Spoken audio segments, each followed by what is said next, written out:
Hello friends, welcome to engineer study circle. जैसा कि आपको पता है कि हमने लगभग आधा पूरा सिलेबस आपका हिंदी का पूरा कंप्लीट कर दिया है। उसी के बेसिस पे चलिए कुछ क्वेश्चंस आपके प्रीवियस ईयर क्वेश्चंस लगाते हैं हम, जो कि आपके 20 क्वेश्चंस होंगे। टॉप 20 क्वेश्चंस होंगे जो कि आपके प्रीवियस एग्जाम में आ चुके हैं, प्रीवियस एग्जाम पेपर के हैं। उनका सॉल्यूशन के साथ में हम उसको देखेंगे पूरा अच्छी तरीके से। आपके UP triple S C JE के लिए, जूनियर इंजीनियर के लिए बहुत ही ज़्यादा इंपॉर्टेंट होगा। ऐसे ही क्वेश्चंस पेपर में आएंगे, ज़्यादा कठिन और ज़्यादा डिफिकल्ट क्वेश्चंस नहीं आएंगे। तो चलिए बिना टाइम वेस्ट करते हुए स्टार्ट करते हैं अपना सेशन को। ये हमारा प्रैक्टिस सेट होगा। पहले ऐसे ही हम लोग 500 प्रैक्टिस क्वेश्चंस लगाएंगे हिंदी के। चलिए देखते हैं। पहला क्वेश्चन है इसमें हम लोगों का, निम्नलिखित में से कौन सा शब्द तत्सम है? तत्सम वो है कौन सा शब्द है, ये आपको बताना है। तो चूना, चीता, चना और चक्र। तो आप बताएंगे तो इसका सही शब्द क्या होगा? इसका सही तत्सम शब्द है चक्र। तत्सम तो सबसे पहले आप याद कर लीजिए तत्सम शब्द कौन से होते हैं। तत्सम शब्द वो होते हैं जो संस्कृत के ही शब्द सेम एज इट इज होते हैं, बिना उसमें कोई भी चेंजमेंट किया नहीं जाता है, तो वही शब्द क्या हो जाते हैं? तत्सम शब्द कहलाते हैं। चलिए मूव करते हैं अपने दूसरे क्वेश्चन की तरफ। हमारा दूसरा क्वेश्चन है, परिवर्तन में किस प्रकार का उपसर्ग है? तो किस प्रकार का उपसर्ग है परिवर्तन में? तो आपको ये बताना है, प है, पर है, परी है या परी है। तो आपको ये बताना है। तो उससे पहले आपको उपसर्ग जानना होगा। उपसर्ग वो शब्द होते हैं जो किसी भी शब्द के आदि शब्द में लग जाते हैं, यानी कि सबसे पहले लग के उस शब्द का अर्थ बदल देते हैं या उसमें कोई उसी शब्द की वो विशेषता बन जाता है। तो आप बताएंगे कि इसका सही आंसर क्या होगा? इसका सही आंसर होगा परी। नेक्स्ट है आपका, नेक्स्ट क्वेश्चन की तरफ मूव करते हैं। क्वेश्चन नंबर थर्ड है हमारा, अध्यापिका का विभक्ति रहित वचन है, बहुवचन है। तो अध्यापिका का ऐसा विभक्ति रहित वचन बताएंगे जिसमें कोई भी विभक्ति नहीं लगेगी। तो क्या है? अध्यापिके हैं, अध्यापिकाएं हैं, अध्यापिकाओं हैं या अध्यापिकाएं हैं। तो इसका सही आंसर क्या है? अध्यापिकाएं हैं। तो इसमें क्या है? कोई भी विभक्ति नहीं लग रही है। तो मूव करते हैं हमारे नेक्स्ट क्वेश्चन की तरफ। नेक्स्ट क्वेश्चन नंबर है हमारा फोर्थ है। फोर्थ में है, मिलावट में किस प्रत्यय का उपयोग हुआ है? तो आपको यहाँ पे देखना है कि प्रत्यय क्या है। अब प्रत्यय उन शब्दों को कहते हैं जो किसी भी शब्द के अंत में जुड़कर उस शब्द का अर्थ बदल देते हैं या फिर उसी शब्द की क्या बना देते हैं, कुछ विशेषता हो जाता है। तो मिलावट में क्या ऐड किया गया है? मिलावट मतलब आवट, वट, अवट और लावट। तो इसका सही आंसर क्या हो जाएगा? आवट। मिल प्लस आवट क्या हो जाएगा? मिलावट हो जाएगा। नेक्स्ट क्वेश्चन देखते हैं। क्वेश्चन नंबर 5 है। क्वेश्चन नंबर 5 कहता है, जो आंखों के लिए संबंधित हो वाक्यांश के लिए सार्थक शब्द क्या है? मीन्स जो आंखों के लिए संबंधित हो, आंखों से संबंधित क्या है? दृश्य है, आकर्षक है, लोचन है और चाक्षुष है। तो इसका सही आंसर क्या है? चाक्षुष है। नेक्स्ट क्वेश्चन की तरफ मूव करते हैं। क्वेश्चन नंबर 6 है हमारा, कारक और उनसे संबंधित उपसर्ग के निम्नलिखित यानी कि जो निम्न नीचे लिखे समुच्चय में से कौन सा सुमेलित नहीं है? तो इसमें आपको बताना है कि कौन सा सही नहीं है।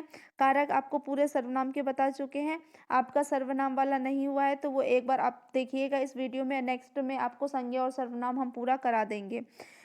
क्वेश्चन क्या होगा? कर्म में अधिकरण पर संबंध के और कर्ता ने। आपको शायद याद होगा कि जब उपसर्ग और प्रत्यय बताया था तो उसके साथ में हमने उपसर्ग के साथ में बताया था कि विभक्ति के आधार पर कितने प्रकार के होते, तो वहां पे हमने आपको करवाया हुआ है।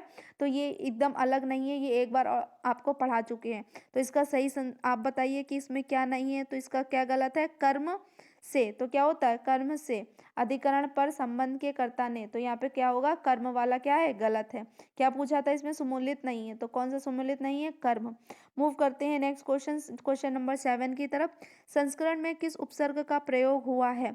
अब संस्करण में तो उपसर्ग बताना है कौन सा है। सम है, संस है या सन है। तो इसका सही आंसर क्या होगा? सम।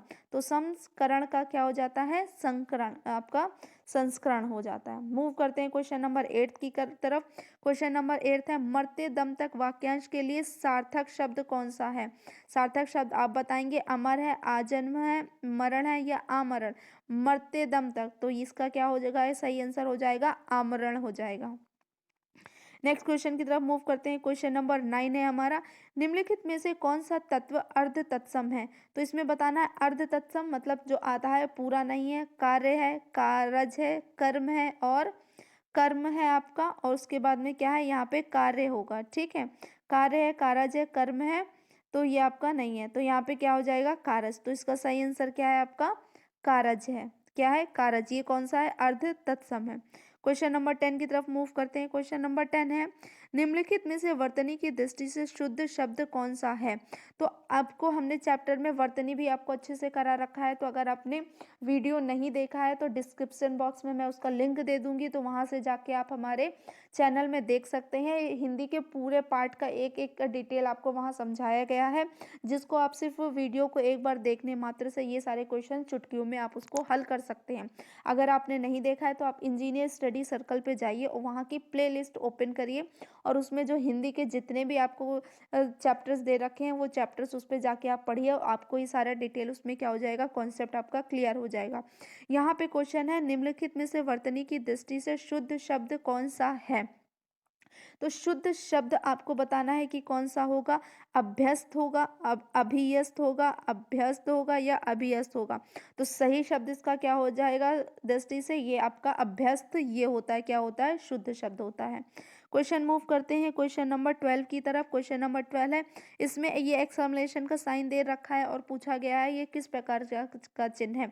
ये पूर्ण विराम का चिन्ह है, योजक चिन्ह है, अल्प विराम चिन्ह है, या इसको क्या कहते हैं विस्मयादि बोधक। क्या कहते हैं विस्मयादि बोधक इस शब्द को कहते हैं। नेक्स्ट मूव करते हैं क्वेश्चन नंबर 13 की तरफ। निम्नलिखित में से कौन सा शब्द तत्सम है? तत्सम मतलब जो संस्कृत के समान हो।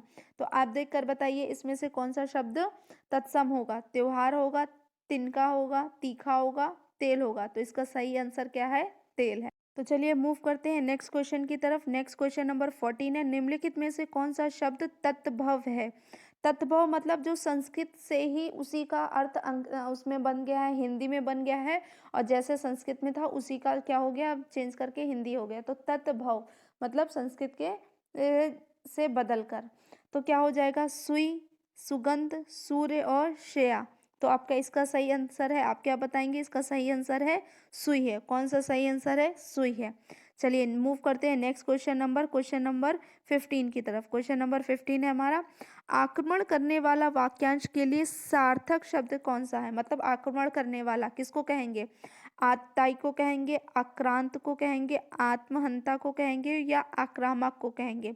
तो आप बताइए और सोचिए इसका सही आंसर क्या होगा। तो इसका सही आंसर क्या होगा आक्रामक होगा।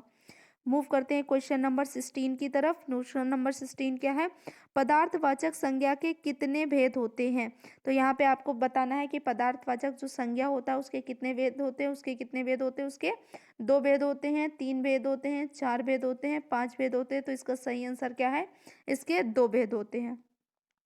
अब मूव करते हैं क्वेश्चन नंबर 17 की तरफ। क्वेश्चन नंबर 17 कहता है, निम्नलिखित में से मध्यम पुरुष का उदाहरण है। मध्यम पुरुष कौन है, किसको कहते हैं, सेकंड पर्सन, हम, तुम, वह और मैं। तो तुम हमारा क्या होता है मध्यम पुरुष यानी कि सेकंड पर्सन होता है। हम और मैं ये आपका उत्तम होगा, ये आपका क्या है प्रथम पुरुष होता है। वह आपका क्या होता है उत्तम यानी कि थर्ड पर्सन होता है। नेक्स्ट मूव करते हैं क्वेश्चन नंबर 18 की तरफ। क्वेश्चन नंबर 18 कहता है हमारा, निम्नलिखित में से कौन सा शब्द तत्सम शब्द है? तो तत्सम मतलब जो संस्कृत के समान हो, गाहक, गागर, गाय और ग्राम। तो इसका सही आंसर आप बताएंगे क्या होगा, इसका सही आंसर होगा ग्राम। तत्सम शब्द कौन सा है, ग्राम है, तत्सम शब्द है। नेक्स्ट मूव करते हैं क्वेश्चन नंबर 19 की तरफ। क्वेश्चन 19 कहता है, चिड़िया किस प्रकार का शब्द है? तत्सम है, तत्भव है, देशज है और विदेशज है। तो इसका सही आंसर क्या होगा, इसका सही आंसर है देशज। चिड़िया कैसा शब्द है, चिड़िया एक देशज शब्द है। अब मूव करते हैं अपने आखिरी सवाल की ओर। लास्ट क्वेश्चन है हमारा, पपीहा डैश करता है, रिक्त स्थान के लिए उपयुक्त शब्द कौन सा है? पपीहा कूकू करता है, पपीहा काऊ काऊ करता है, पपीहा पिया पिया करता है और पपीहा प्यू प्यू करता है। तो पपीहा क्या करता है, प्यू प्यू करता है। अब आप कमेंट बॉक्स में हमको ये बताइए कि आपके आउट ऑफ 20 आउट ऑफ कितने क्वेश्चंस आए हैं, 20 में से आपको कितने क्वेश्चंस आए हैं। तो कमेंट बॉक्स करिए। अगर आपका यहाँ पे 15 प्लस आ रहा है तो इसका मतलब आपको बहुत ज़्यादा अच्छे से समझ में आया है। तो 15 से तो कम लेके ही मत आइएगा मोस्टली, या तो आप 18 प्लस कर सकते हैं। अगर आपका 18 प्लस क्वेश्चन सही हो रहा है, 15 प्लस क्वेश्चन सही हो रहा है, तो इसका मतलब आपकी तैयारी अच्छे से है और आपको प्रॉपरली समझ में आया है। अगर आपको ये चैनल आपको ज़रा सा भी आपको इम्पैक्ट किया है ये और आप पे ज़रा सा भी इन्फ्लुएंस किया है इस क्लास ने और आपको कुछ समझ में आया है, तो प्लीज़ इससे लाइक शेयर और सब्सक्राइब करिए। Thanks for watching.